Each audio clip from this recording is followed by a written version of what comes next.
discussion 3.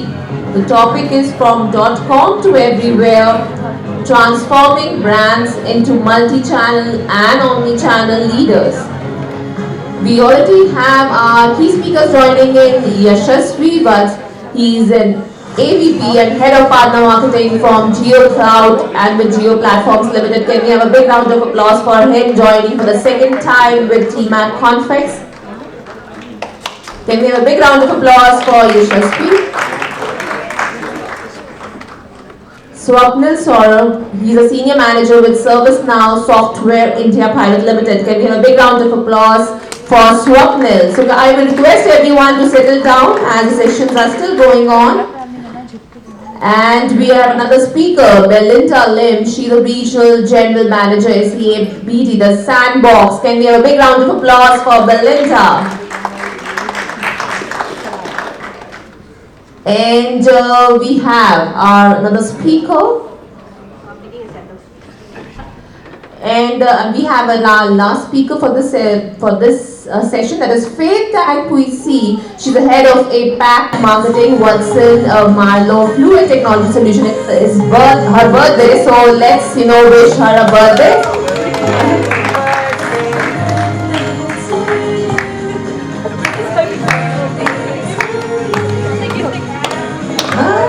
So can everyone stand up and wish her a birthday?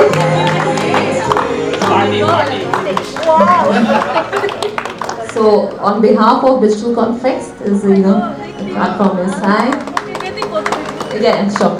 So can we have a birthday song again? We have one more person from Reform Digital. I think it's his birthday too. Iman, if it's here. Oh, alright. Alright. So wish a happy birthday from our behalf and yeah. Happy birthday to you. Happy birthday to you. Happy birthday to you. Happy birthday to you. Happy birthday to you. Happy birthday to you. Party. Thank you so much. Okay, Ravinder is saying party. So let's meet after 7 o'clock then. Alright, so we have the moderator of the session, which I wanted to introduce, Gina, Margaret. She's a CMO with B Digital Creative. So can we have a big round of applause for her and have her on the stage. So to you, Gina. Thank you. Okay, fantastic. Good afternoon, everybody. We are discussing something very, very important at this particular point with the new age, how everybody's on the internet. So .com to everywhere. And we are joined by an amazing panel. I think we'll just go first with a round of introductions and then we can get started with the topic. Hi everyone, thank you so much for the birthday surprise. My name is Faith. I'm now the head of APAC marketing for Watson-Marlow, one of the leading parasitic pump. I'm sure you're not sure about what is parasitic pump, you can Google it. Yeah, so one of the leading in the world. Actually, we serve more than 10 industries. Before that, I was involved in education, international trade, and hospital sectors. Yeah, so very happy to meet all of you and with my panel, and looking forward to the exchange. Hello everyone, I'm Belinda. I'm the regional GM for the Sandbox. So we are one of the largest Web3 metaverse company in the world, working over 500 brands. So before that, I was someone who still like marketer's job. I'm a banking and finance background, but I was actually a CMO for a couple of tech company. I did my own startup. So I think for me, it's always about practical advice. So I think I'm just very thankful to be here today and share with everyone here. Hello everyone, my name is Swapnil. I have been working in manufacturing and retail domain for almost 20 years now, and that's where I got exposure to omni-channel and the multiple channels, multi-channel things. So yeah, I'm happy to be here. Good evening everyone, my name is Yash. I head the partner marketing at Jio Platforms Limited. We are known for our telecom business. We're the largest telecom provider in the world. Prior to this, I have done various B2B, B2C roles across Dentsu, United Nations, Microsoft and others. And I'm glad to be here. Awesome. So today we will be discussing transforming brands into multi-channel, omni-channel leaders. And I think it's very important for brands to understand where they are and where they should be. So, for example, being everywhere doesn't necessarily mean you're effective everywhere, right? So having multiple channels, having multiple platforms, it all varies, and I think we will find out what is the best option for brands today. So this question is open to the panel. How has customer behavior evolved in the digital landscape over the past 5 years? And given this evolution in behavior, how should digital marketing strategies adapt to stay relevant and effective? Who wants to go first? Okay, I'll go first. Last 5 years, in terms of marketing, has changed completely. Whether we look at from the technology side, the technologies that are available, or we look at the consumer behavior. Today, the customer is far more empowered. They would actually have multiple touch points. They'll access. They'll see your brand on social media. They'll review. They'll do everything, and even before they walk into the store, they would actually know what they want to buy and how to buy it. In terms of, and last panel somebody asked a legal question, should legal be the North Star? Whether we want it or not, it has become the North Star.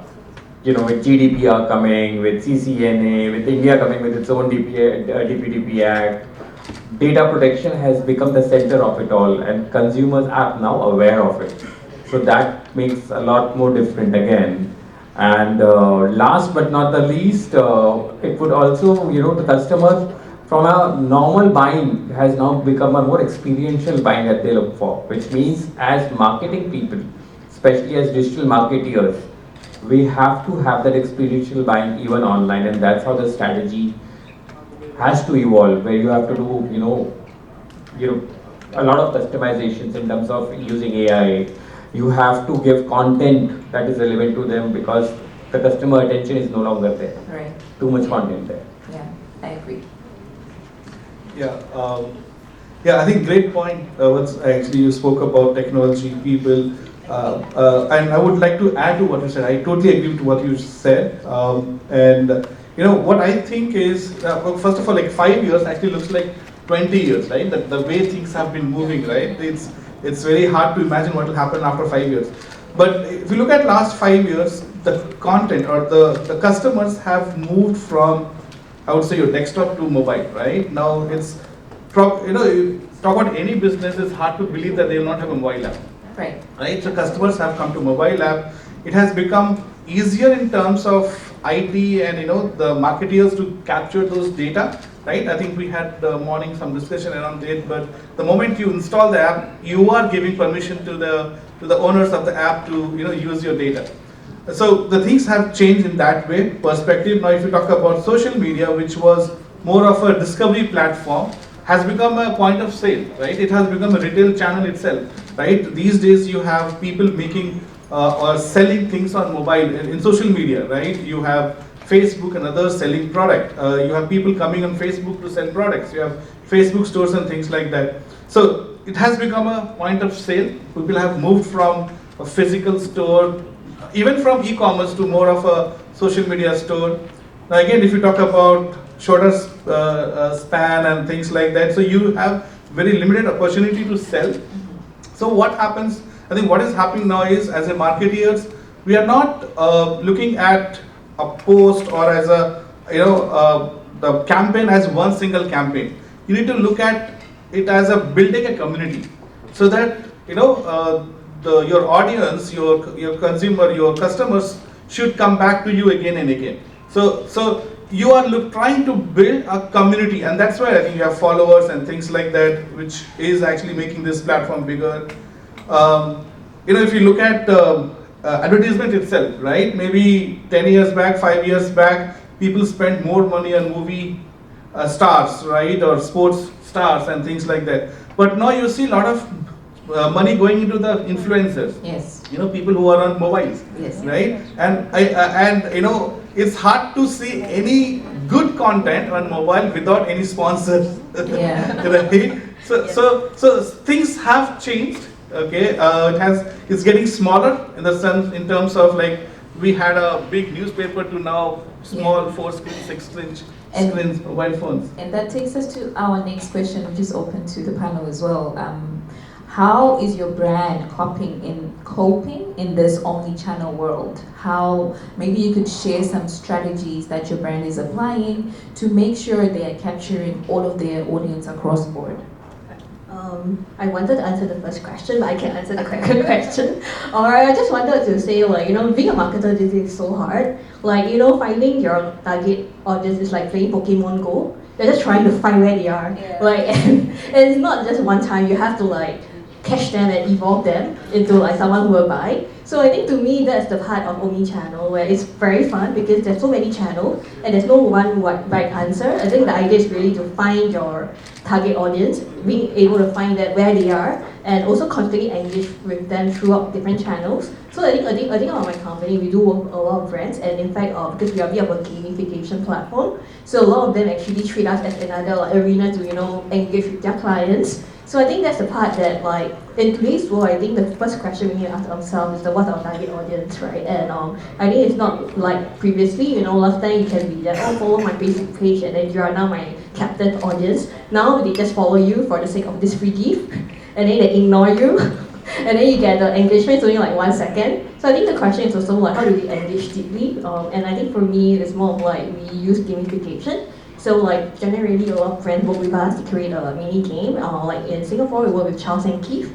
So like Charles & Keith, a fashion brand, they will have their own omni-channel, they can do live streaming whatsoever. I think they wanted something that have a bit like the mind share in terms of their client. They want them to think of them like, wow, this is a really interesting campaign. I really like this brand. And in Singapore, I'm not sure if you know about it. There was this news of this girl who she bought her first Charles & Keith bag and like, hey, this is my first luxury bag. And that blew up in terms of the user-generated content. And then the brand could actually pounce on it and be like, hey, I'm going to sponsor you. Like, you can be my brand ambassador these days. So I think in terms of brand-wise, it's really about creating your own gameplay. Like, you need to have your different channels so that you can actually have this opportunity, in terms of engaging. And then the second part, I would like to encourage brands really like on the user-generated content. Because I think it's proven, right? People don't want to see content from brands. I'm sorry, brands. Or like, in fact, they would like to see mostly like user-generated content. Or they don't mind some like an influencer or like users their brand and do content with it, but they don't really want to see an ad. These days, so it's getting real hard in terms of omnichannel marketing. I'm not sure I'm answering the question to where you want to, but I just wanted to like share a little bit and share the pain with everyone here. Yeah, I actually want to follow up to that, asking, do you advise brands now to kind of put their content everywhere and then play out and find out which channel works? Yes, I actually see it a bit like shopping malls. Like, last time I think a lot of people, their strategy is to have one big mall, one presence. But I think in today's world, it's actually really hard because, where do you get the traffic from? So I think right now a lot of the brands, like in the physical world, they have multiple stores in different places. It's all about enough like brand awareness. So like, bubble tea, frankly, the bubble tea could just taste very normal. But because there's so many, like touch points, they're like, hey, I think I see this brand before. I like the brand. I'm a fan of it right now because I tried it enough and I have acquired taste for it. So to me, it's also about having enough presence. Right. But I think brand has to be strategic because in terms of the scale of your brand, you don't have so much resources. So it's like, how do you be smart about multi-purpose your content, can really engage it and using really good tools to be able to go across different markets. But I don't think that you have a choice these days. Like, you really have to test different platforms to see how you can get traction, rather than like always a proven thing that this brand can work at this platform. I think it's hard for us to tell. Yeah, that's true. And this is a quick question open to just engage with the audience. I want you guys to just give me maybe 2 or 3 brands that you think are doing it right. So for example, I would say Fenty by Rihanna. They are everywhere. And I think obviously because of Rihanna, so the followers are spread across. But is there any, maybe we can shout maybe 1 or 2, anyone that you think is doing great when it comes to omnichannel? Huda Beauty. What's that? Huda Beauty. Oh yes, Huda Beauty is another one as well. Another one more? a hard question. It's a difficult Human question. experience. Yeah, different. Okay, we can proceed. Yeah, maybe I'll just share some thoughts about the customer behavior. It would be relevant to B2B and B2C. Do you guys realize that Digital Connects, the organizer, did something fantastic this morning? Do you realize that our behavior is we are conditioned to sit according to the months? Yes. Do you realize that? So the first point I want to share for marketeers, you need to know how to contextualize. They Yeah. already conditioned us. Do you realize none of us question? None of us question. It could be, they could put chocolate, right? Chocolate. They could put durian, pineapple. They put months. It's a fantastic idea. You know why? Because, do you know why they put context? Because they want to create talking points. This is brand. You, like what Belinda said, like my panelists, you have to create talking points because nobody wants to hear from the brands. They want to let the user talk. So that's one thing I really want to share, the talk of context. You need to frame. Like I was talking to my engineers, don't keep saying your product is very, very good. Give the context. How good is this? How much carbon footprint can you reduce? How good is your flow rate to help? Yeah, that's the first point is context. The other point I want to share is that marketing is not Superman or Superwoman. Yeah. So we are facing in this generation, I mean, we are all from different countries, different backgrounds. Right? Do you agree with me that we are all very anxious and not anxious, we are very snappy. We don't have patience. Like my kids ask me questions, okay, just do with it. Like my staff, I'll just do with it. One sentence, two sentences, right? So we're living in a generation that's very snappy and anxious, which means your service better be good. You know why? Customer, my hospital, my ex-hospital, we have a policy. Ring 3 times, you must pick up already. Ring, ring, ring. If you don't pick up, customer start scolding already. Why are you not picking up? We go to the counter, book the doctor's appointment, you have to do it in first click. You know, so marketing is not magic, so you have to have service. That's my point. And one more point is, a few points. One more point is that we are facing a future generation with the AI, right? There is a lot of loneliness. People like to be fed something emotional, meaningful. So those brands, B2B, B2C, if you can tap on the heartstring, not the mind, you win. You really will win. Like why would some Olympics, like athletes, they get so much like likes and likes? Because of emotions. You know, emotions. The last one is actually last one. Yeah, for brands, we really to win in this generation, you need to have fantastic design. You know why? Because nobody has patience. They just want to look at you and they need to know that you attract them. Yeah, so that's my thoughts. Awesome. So this question is for Swapnil. How is AI enhancing customer segmentation and personalization in marketing? So yeah, multiple ways. I think a couple of points we discussed here, right? We spoke about like creating campaigns, right? How do you know which campaign works, which doesn't work, right? You can make it real time. Now, if you look at AI, how AI has been working for last few years versus what we were doing. Now, this is not a new concept, okay? We do call it as AI as a new concept because now we have access to data, right? You know, it's easier to get the data, but the concepts and the algorithms that we talk about have been there for many years. So earlier it was more like running some kind of test to see which campaign works, which doesn't work. Now this can be automated with AI, right? So, and it can be automated and it can be put on like, you know, real time. As a marketeer, probably you don't have to go and change the switch, right? The change of switch happens automatically. So of course that's the biggest in term, you know, advantage of AI in terms of evaluating as your products have grown out of local point, right? We earlier spoke about that we have to try multiple channels, we have to try multiple geographies.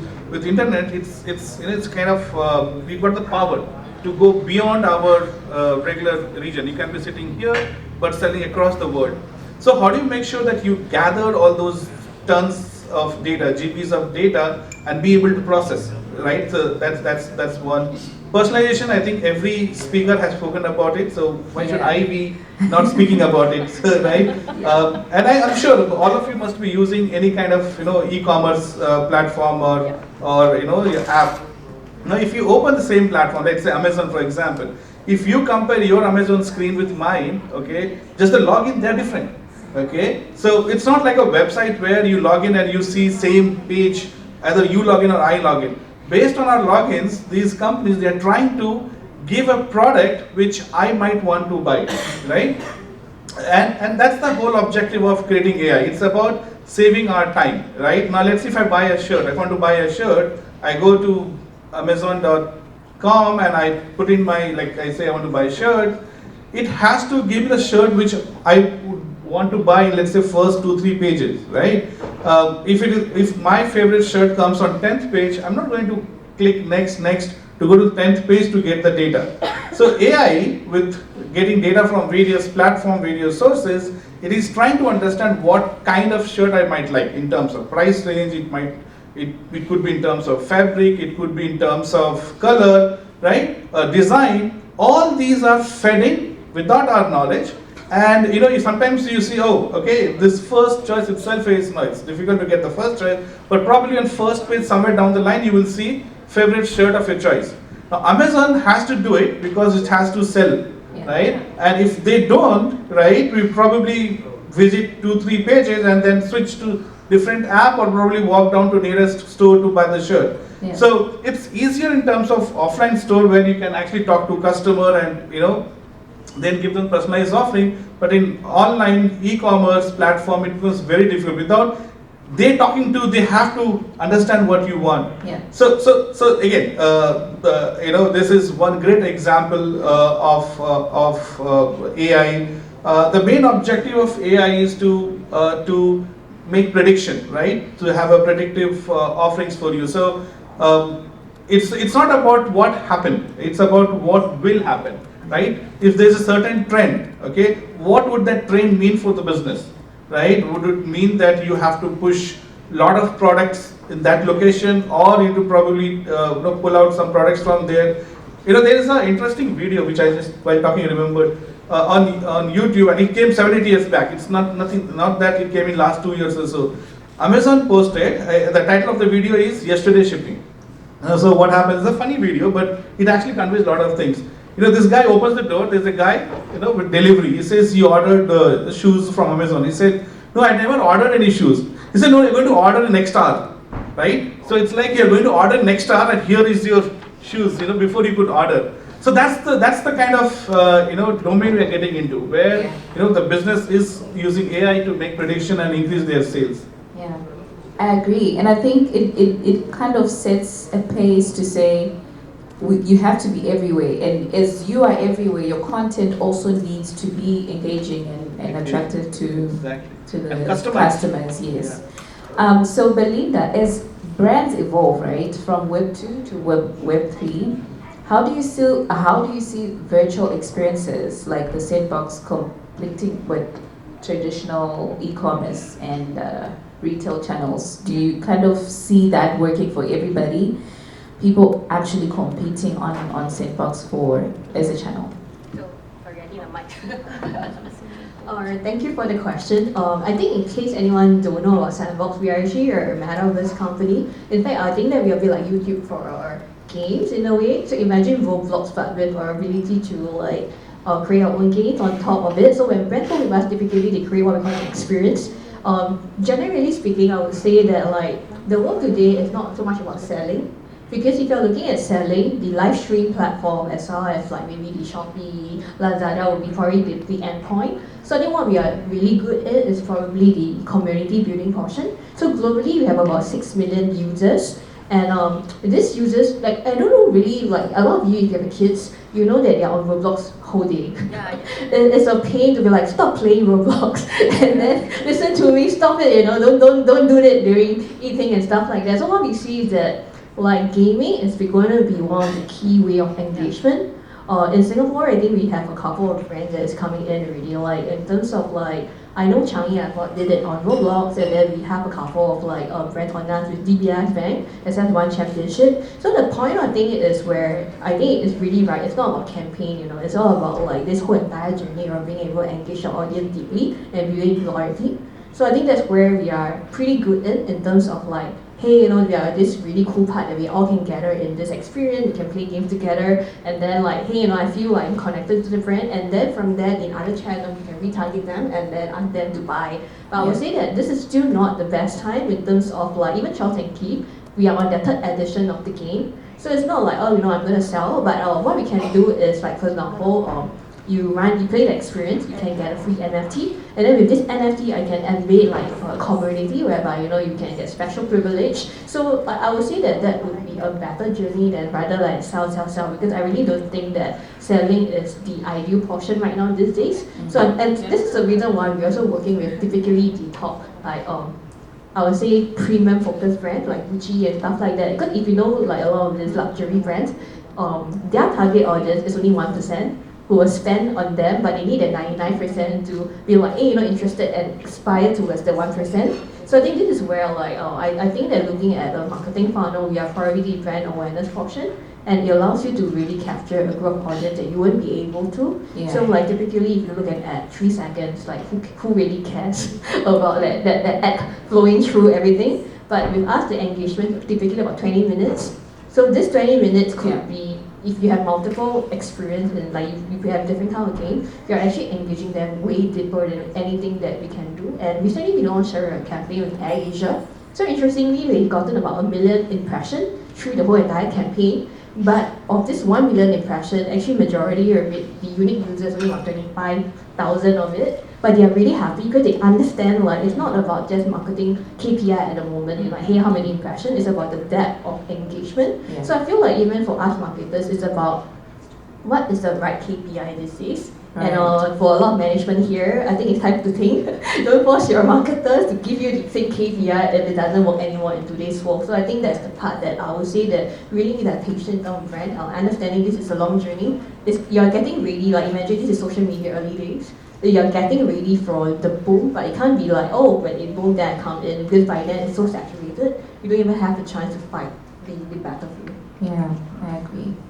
Such an interesting topic, because as you're speaking, I'm just thinking like, okay, so how many channels do I need? And if I need all of them, like which one do I focus on? Like where's the low-hanging fruit? And I agree with what you say, because for example, it's all about attention right now. And if your platform can have a user fully focused and like paying attention for 20 minutes, I think that is more valuable than a YouTube budget or something like that, you know. But again, it's open for discussion. Yeah, and to add to your point, right? It's not your choice. Actually, it's customer Yeah, choice, right? exactly. Because they go to various platforms. Yeah, exactly. So you need to be there. Yeah, may the best channel win. Okay, so Waifi, your question is, what is the biggest challenge, right, in the multi-channel, omni-channel that you've personally, well, within your organization that you've experienced, and how did you cope with that? So I'll start by answering it in rather 2 words. It's customer experience. That's the biggest challenge. And I'll explain you why. One, so India is a huge country. Huge. And we are with a population of 1.2 billion people. Right? It's a country where the dialect changes every 10 kilometers. The dialect and language changes in every state. And we have tons and tons of them. So the biggest problem is when we cover new messaging, how to send that message across and with consistency to everyone. Now imagine, for example, I am from Delhi, but I stay in Mumbai. Right? Delhi, my basic language is Hindi. In Mumbai, it becomes Marathi. So if I go to, and if I access content, even on YouTube, the ads they come in Marathi by default. So that hyper localization, which is amazing, also becomes a hindrance in the customer experience, and this is online. Offline, it's a even bigger problem.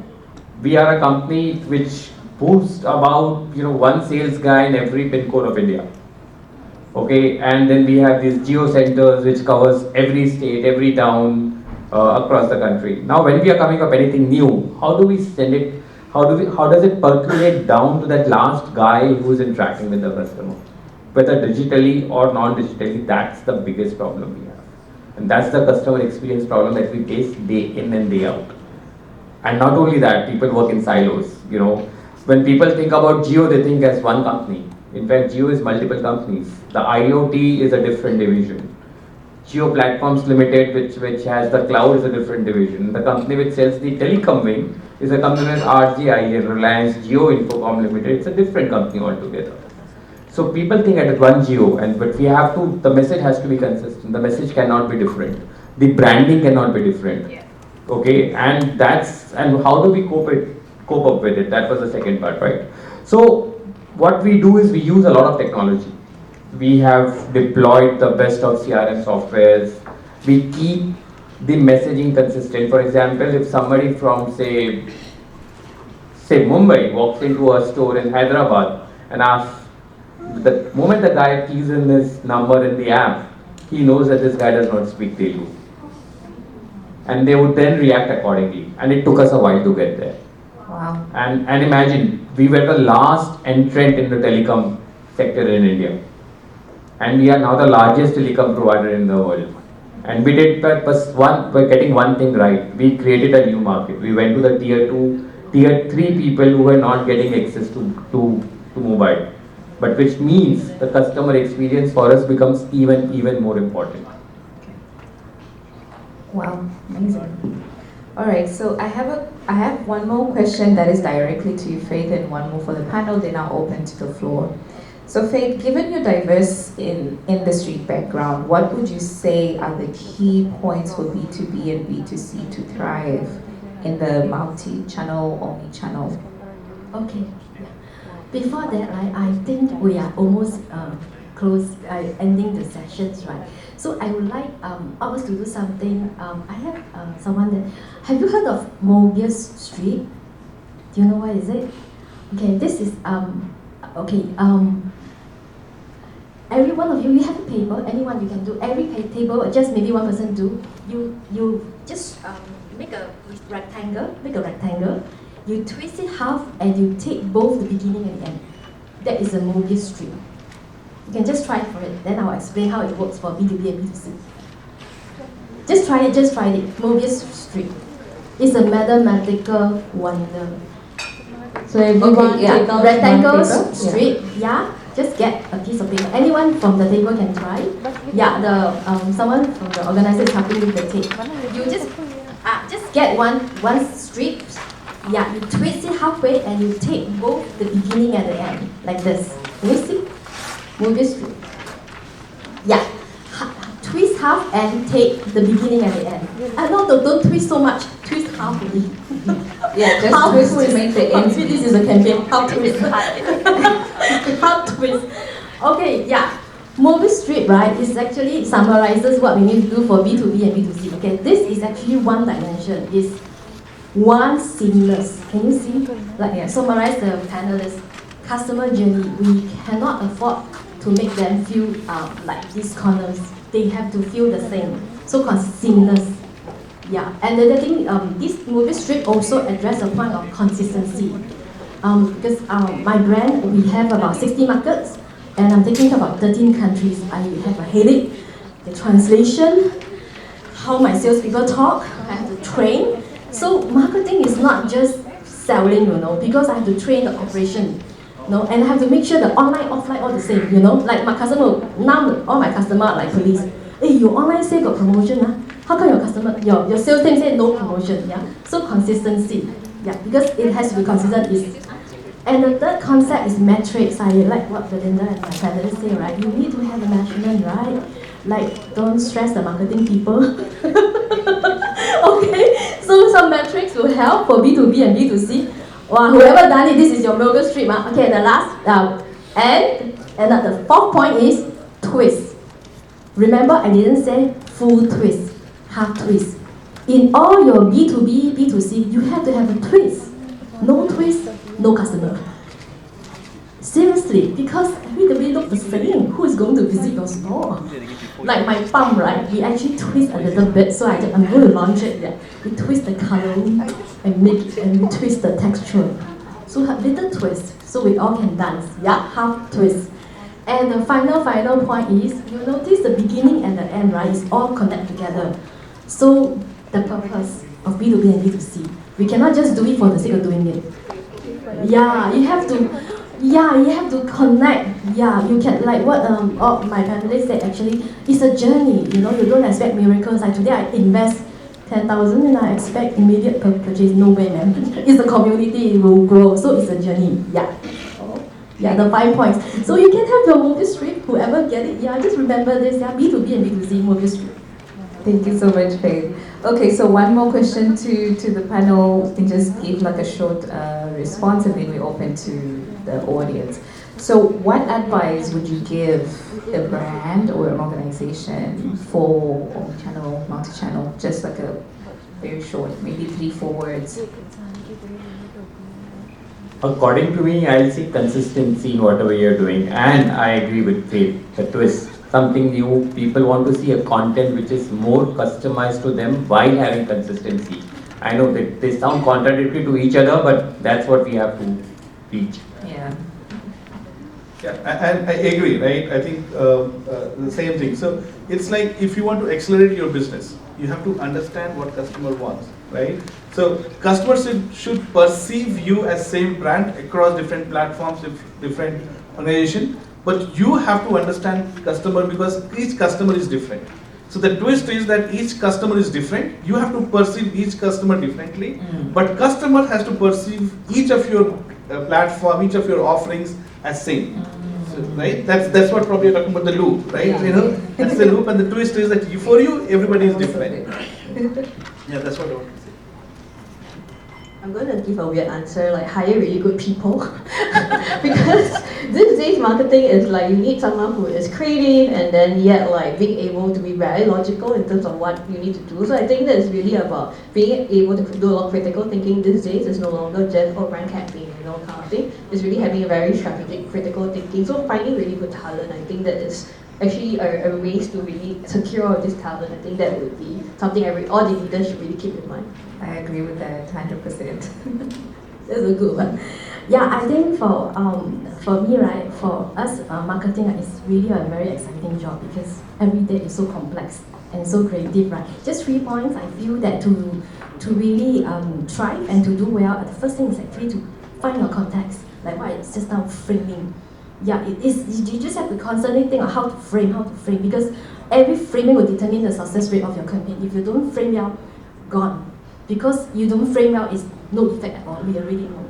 Yeah, the second thing is really to emotional resonance, like the card when you hit, right?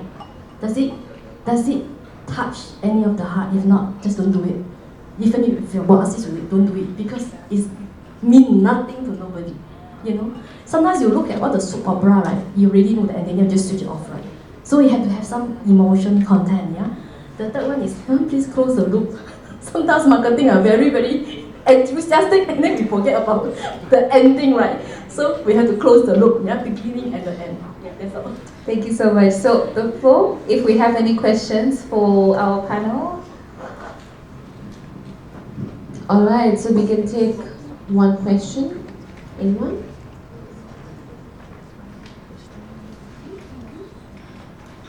Anyone? They need coffee.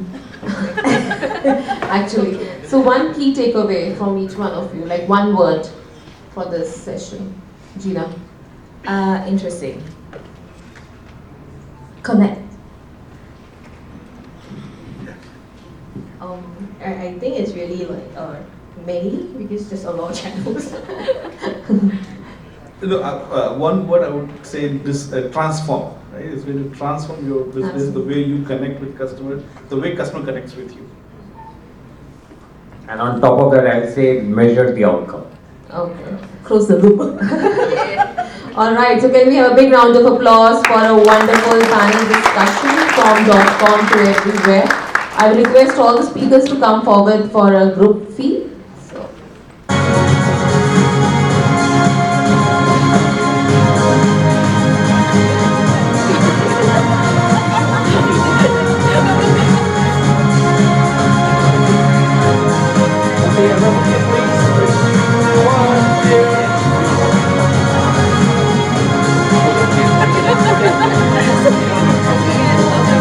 So for the felicitation, first we have Yashasvi Vats. Come on guys, huge round of applause for Yashasvi.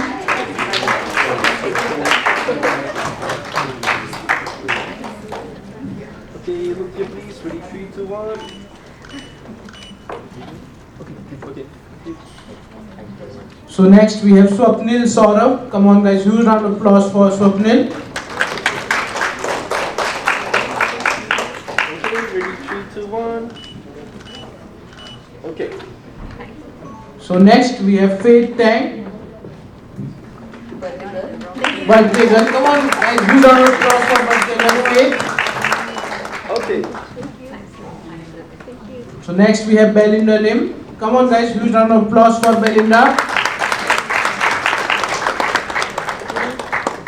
Okay, ready, 3, 2, 1, smile. Okay, got it. And at last we have wonderful moderator of the session, Gina Margaret Tiger. Come on guys, huge round of applause for Gina.